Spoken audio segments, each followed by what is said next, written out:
Praise God. Yes, Lord. Ito po yung mga veterano na sa mensahe. At salamat sa Panginoon. Hindi na ako magpe-pray. Pangalawa, babasahin ko na lang ulit. Nasaan yung talata? Pakibuksan. Ang ating tema is about transformed by renewing of mind. Kanina pang umaga, yung message natin is rapture. Actually, isang ultimate transformation yan. Sino ba yung sumunod? Si Roman 12. So, si Brother Francis, regarding, pwedeng ikabit to? Meron lang akong ano. Dito ka, halika. Hawakan mo to at wala silang stand. Mahirap ang iglesia nila.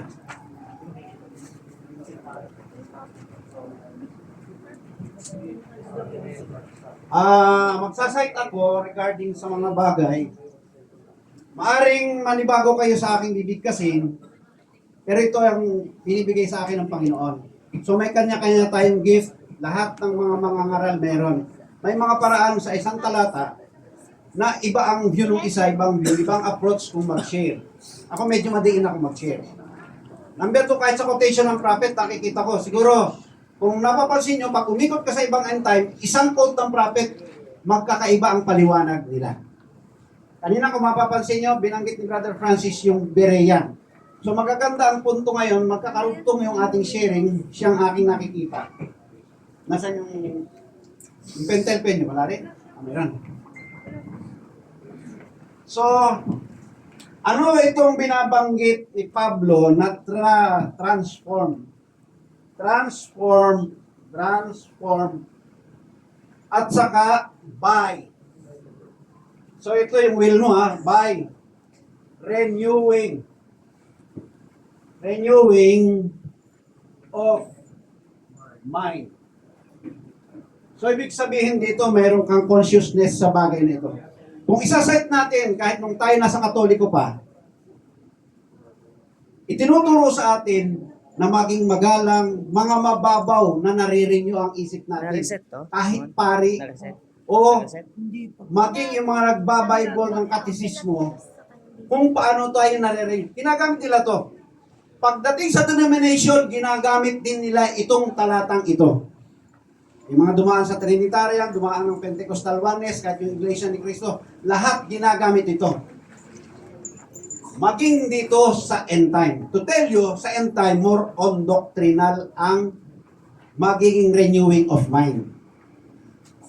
So, pero anong paraan ang tamang renewing of mind? Kanina, sino nakaalala ng binanggit ni Brother Francis? Gusto ko lang magsabi ng amen. Amen. Ano yon?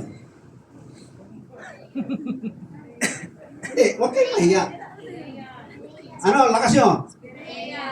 Sa hukom natin, huwag nyong masamain ito, maraming nagpasama nito. Yung hukom, mga hukom pala yan. May ginamit pang, yung hukom daw ang magpaparapture, hindi daw magpapaperfect, walang sinabing ganyan. Lahat tayo ay hukom. I-renew natin yung naririnig natin yan.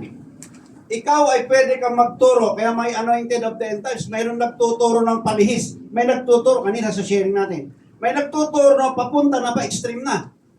Meron naman paatras naman yung iba. Palayo sa prophet, yung iba naman, mas advanced pa raw sila sa prophet. Which is by tama at may maling approach yan. Part ba yan ng renewing of mind to transform? Yes. Yes and no. Kaya mayroong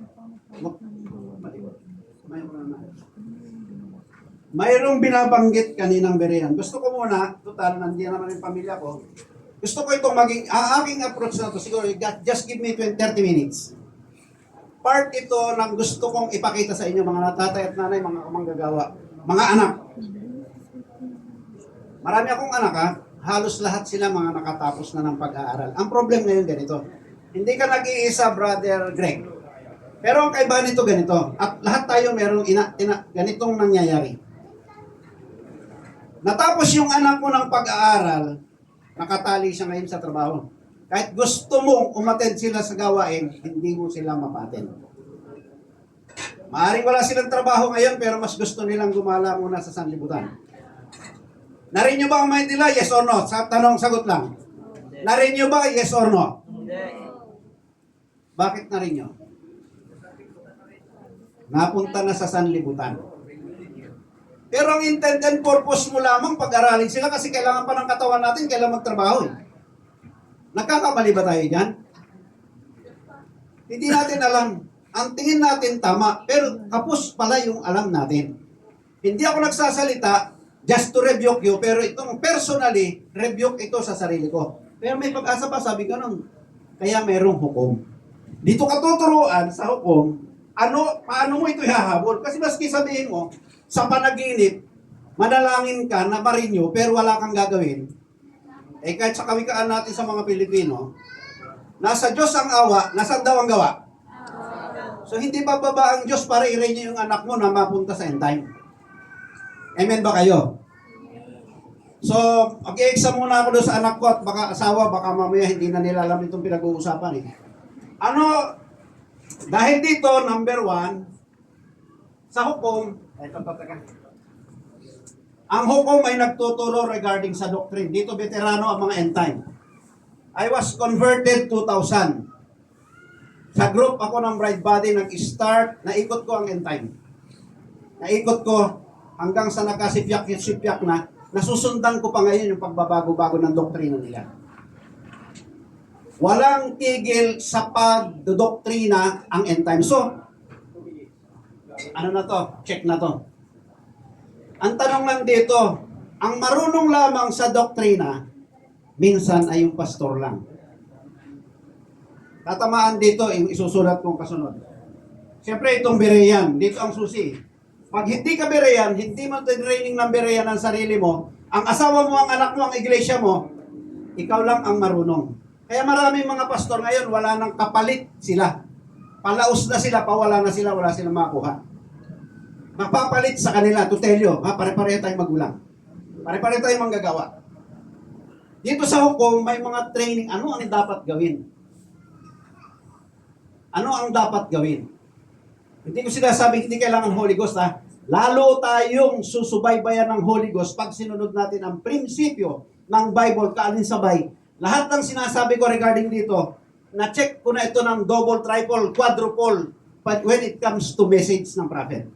Hindi na natin pag-uusapan yan. Kung gusto nyo, mag-text kayo sa akin, papakita ko sa inyo isa-isa kung ano ang binanggit yan. Napulot ko rin lang yan sa mga bihasa. Isa si Pastor Yore sa bihasa sa nakita ko, sa Pastor Marlito Humawan. Isa yan. Na magagaling. Pastor Ed Yap, Ruel Soriano. Magagaling sa kan, nakikita ko yung kanilang sinasabi, na sinabi ng prophet, nandito pala naiipon. Ngayong huling panahon. Sabi ni Pastor Bal kanina, ganito. Habang sinusulat ni Pablo yan, iba ang sitwasyon noon kaysa ngayon. Nung araw na sinusulat yan, wala pang cellphone. Nung panahon nagpipreach si Brother Branham regarding sa television, na gusto niyang wala sa loob ng tahanan niyan, hindi pa niya alam na darating itong 3310. How much more itong, ano ba yung bangon ko yan? Yung iPhone, itong ginagamit? Android. So ang advance ni Brother Branham noon, 1950s, paakyat hanggang sa siya nawala. Nasa television lang siya. Paano nagiging sa demonyo yan? Eh may mga extreme ng TV, tinatapon nila eh. Di ba? Pero bakit itong mga ibang end time, may TV pa rin sila. Wala nga TV pero may cellphone. So medyo maaring humaba ako, ha? Sorry. So binanggit kanina ito ni Brother Francis, ang susi nito ay yung pagiging Berean sa aspeto nito. Kasi pwedeng alam mo totally yung group doctrines mo regarding merong major group sa end time. And I can share it ng medium halos 80% kaya kong i-share. Ang end time Godhead halos 7 na ngayon. Yung sinasabi ni Brother Greg, isa lang yan. O yung humiwalay kay Pastor, nagsasite lang ako, ha? Kay Pastor Villagonza, iba na. Ang Godhead nila parang iglesia na ni Cristo. Wala nang indwelling. Ang kadikit natin, sila Pastor Yuri ngayon na may indwelling. Mayroon lang silang iba pa. O sige, sa susunod na yan. At gusto ko mga young people, Lapitan nyo yung mga pastor mamaya at ibang young people. Magtanong kayo rito sa pinagsasabi kong ito sila. Ano yung alam ng isang pastor, alam ng isang pastor at ibang pastor, at si Pastor Bal, may mga pagkakaiba. Ang importante rito sa puso mo ba, gusto mo makita yung katotohanan na nakikita niya at nakikita niya. O loyal ka lang dun sa pastor mo. Tatamaan ito mamaya. Merong PTA, LCM, at Progressive Ministry. Bali 5 yan. Sa doctrine, ang buong end time, iba-iba ang doktrina. Isang quote, isang Bible verse, iba ang interpretation nila, iba-ibang paliwanag. Paano mo maiintindihan kung sarado ka na kaagad, ayaw mo maka-fellowship, ang tingin mo ang tama, ikaw lang, anong pagkakaiba mo sa Iglesia ni Cristo at ganun kay Elisoriano? O, di ba? Loyal ka lang sa samahan o loyal ka lang sa pastor. Sa end time ba, hindi yan nangyayari? Sapagkat tinraining sila na hindi yan. Nasusundan nyo, maaaring nakikipellowship, gusto lang ng fellowship, pero ayaw niya magpatunay. Gusto sa competing ng young people at nahahatak pa ng pastor at ng magulang, pero walang programa para itong mga kabataan ay magkaroon ng sharing, magkaroon ng intermingle. To tell you, at ako'y ibibisto ko to, talagang hahatakin ka nung araw para mapasama ka sa grupo nila. Pakakainin, bibigyan ka ng pera, lahat. Hatid sundo ka pa. Pero nung nagkasipyak-sipyak na at lalong na Nicolaita ang end time, kahit alokin ka, kahit gusto mong sumama sa camp meeting nila, ayaw ka nilang pasasamahin. Ni ayaw ka nila gastosan na. Nagkanya-kanyang kulungan na ulit. Mas lumala at hindi nyo maitatago yan. Mas lumala ang pagkukulungan ngayon sa end time. Kailangan pag dumating ka sa kanila, makikinig ka lamang, hindi ka pwedeng mag-share. Tama ba, Brother Greg? Di ba? Di ba? Ang tunay na iglesia ay may birayan attitude. Gusto ko muna, unang kuha ng mic, mahal kong asawa, o anak, ano yung PTA at magbigay ka, ano ang tinuturo natin dito? Mima tayo. Bilis. Amalay ikaw. Magkasunod kayo, huwag inyong sayang inong oras. Pagmumultahin ako ng mga pastor na yan sila. PTA, Patriarchal Training Aspect. Tungkol saan yan? Sa anak, sa pamilya. No. Na ano? Training sa pamilya at sa anak. Okay, training. Alam niyo si Brother Branham, nagulat ako. Yung tinuturo dito sa hukom, pag sinilog mo pala yung tungkol sa hindi tiro ni Brother Branham itong PTA, Patriarchal Training Aspect, tungkulin ng isang tatay sa kanyang anak. Ginawa ni Brother Branham, hindi pa malala noon. Anong trabaho lang ni Billy Paul? Tagabot lang ng prayer card. Gawin mong tagabot ng prayer card yung anak mo ngayon. Hindi mo tuturuan mag-focus sa word. Kakainin yan. O baka hindi pa matutong mag-abot ng prayer card yung anak mo sa mga nasa iglesia. So sumisidhi, ang ginagawang panlalansi ni Satanas sa loob ng iglesia, pero yung equipment o yung kakayanan na manggagawa, hindi na kayang tapatan. Kumbaga ang iyong baril, paltik, gawang dalaw, ang kalaban mo, submachine gun. Yes or no? Amen ba kayo dyan? Tatapatin ko na kayo. Halos lahat ng problema, karamihang problema kahit manggagawa, nandito sa problema sa mga anak. Isa ako sa tinamaan yan. Kaya gusto kong i-share ito, magtulong-tulong tayo. Ano yung LCM? Mama mo tayo. Ano yung LCM? Eh, sayang lang na LCM kita.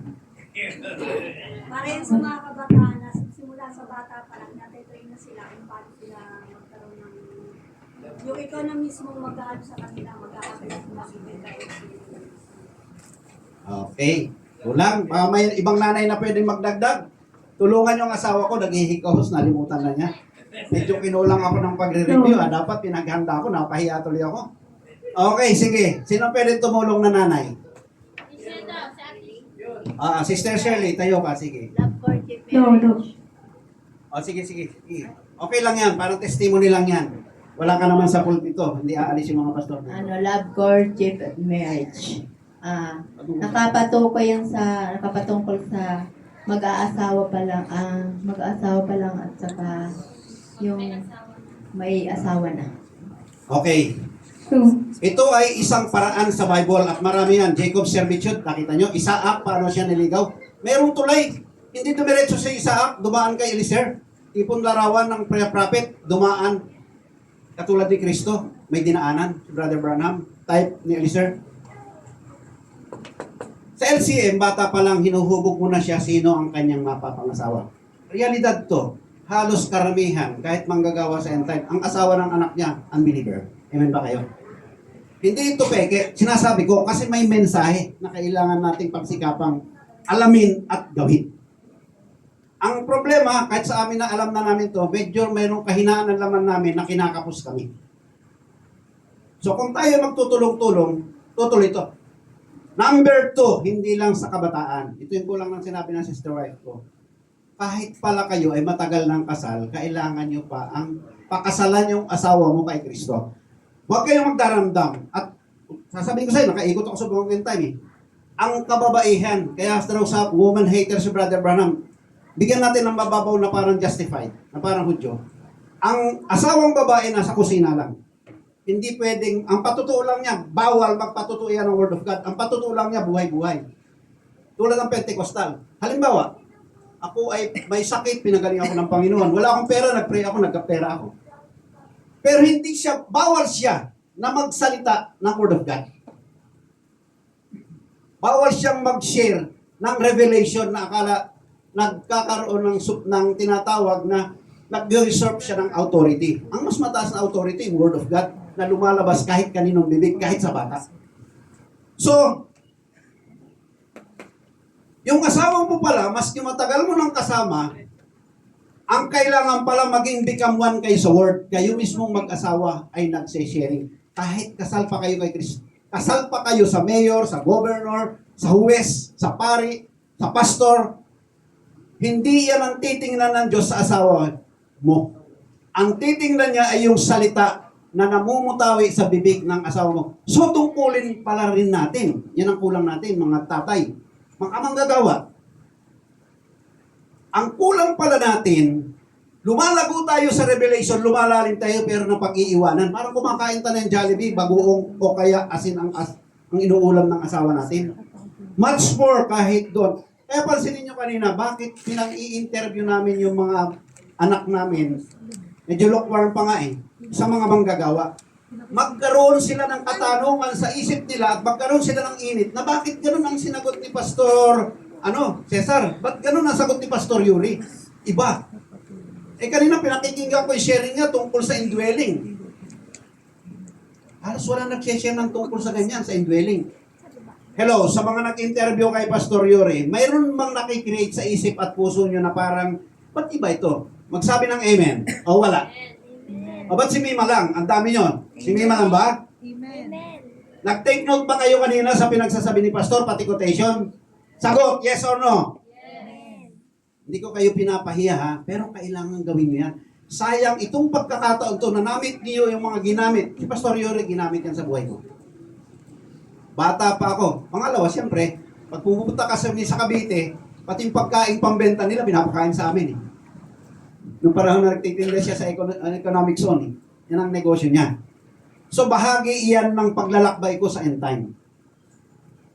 Dapat maging bahagi ng ating, itong progressive ministry, paano lalago? Pwedeng marami kang member, punong-puno, at nakakadaya yan sa isang manggagawa. I've done it already. Tagumpay, punong-puno ang church. Ang tithes, punong-puno rin. Dahil puro giver ang nakuha niya. Isang lansiyan ng kaaway, na ang tingin mo, ang tagumpay, dumami lang ng tao, pero hindi mo rin sila na become one sa word. Amen ba kayo mga kapatid? Itong pagsasalita ko na parang madiin ay isang hamon. Sa lahat ng kapwa ko naghahayag ng salita ng Diyos. Sabi, si Brother Greg, sabi niya kanina, nung matigil, wala ng end time, wala na akong inatinan. Ano ang develop sa kanya sa Binondo? To tell you. Nagkaroon lang siya ng loyalty kay Pastor Villagonza at loyalty na isang Godhead lang ang alam niya. Yung God was in Christ. Unitarian na mayroon na dynamic monarchianism sa theology. Hindi na niya inalam yung mga oneness na 80% ng end time, 80% ng end time is modalistic monarchianism. Sabellianism. Ang term yan. Yung kausap niya si Brian Badaw, iba ang niyan.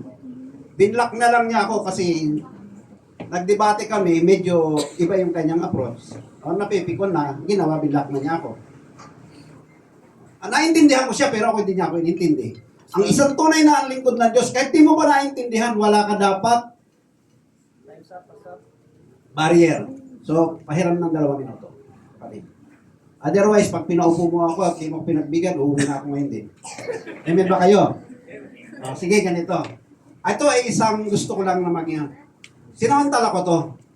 Sapagkat ngayon lang ako nakapagsalita sa inyo ng ganito. Pangalawa, lalo na sa mga nanggagaling sa Cavite, maliit lang ito itong ating imbitasyon na to. I've just asked Pastor Menan, sabi ko, Brad, magkaroon tayo ng gawain. Luluwas ako. Sigurado ka? Sige. In-invite pala niya, sabi niya, invite ko. Mabilis naman tumugon ang sila Pastor Yuri, sila Pastor Daniel, at marami pang iba. Salamat sa inyo. Ito ay isang bahagi na kahit konti lang tayo, mayroong mensahe talaga. Hindi ito babangga sa message ng prophet. Hindi ito ba, maaring sa terminology, at hindi pa tayo sanay makinig doon sa mga naririnig natin. Ang mahalaga rito maging pereyan. Bukas lang muna tayo, titingnan natin. Tama ba? Manatiling mayroon tayong comparison. Mayroon tayong kanya-kanya dapat na pag-uusap, pagpapaliwanagan, ano ang ibig mong sabihin. Then, dito natin makikita, He shall turn the hearts of the children to the fathers back and forth. Purihin natin ang Panginoon, palakpakan natin ang Panginoon. Sabi natin, praise the Lord. God bless.